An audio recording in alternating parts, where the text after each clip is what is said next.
November 29th, back in the saddle again. So just a reminder, we're in 1 Corinthians chapter 10, and we're picking up in verse 14. Verse 14 kind of sets the whole tone for today's devotional study. Therefore, my beloved, flee from idolatry.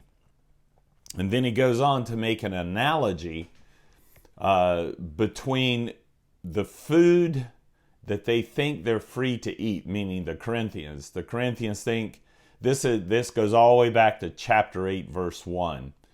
Because there are some Corinthian believers that think, you know what, the good food that they serve up at these idol temples, you know, it doesn't amount to anything.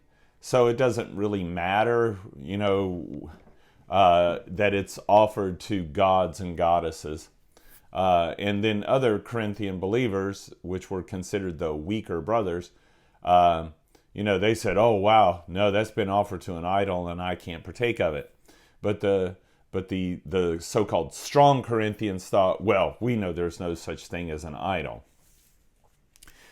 So Paul then picks up a discussion that he had left behind in chapter 9, again here in chapter 10, to address why the so-called stronger believers may not be as strong as they think they are, which is always the case, isn't it? You know, that, oh, Denton White thinks he's the stronger believer.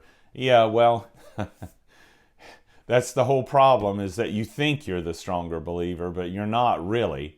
And Paul's pointing that out to the Corinthians, and he just gets point blank to it when he compares the stronger believers with those who fell in the wilderness because of their idolatry.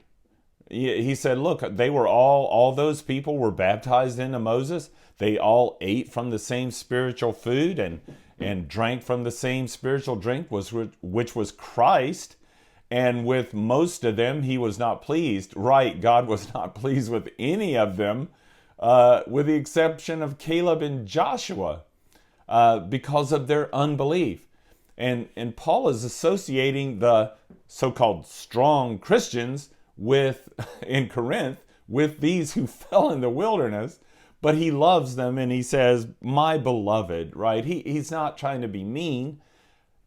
So he's addressing them as his brothers, as believers in Christ, because they're not fallen away from Christ yet. They've not denied Christ yet. But what his point is, you can do that. You can make that mistake.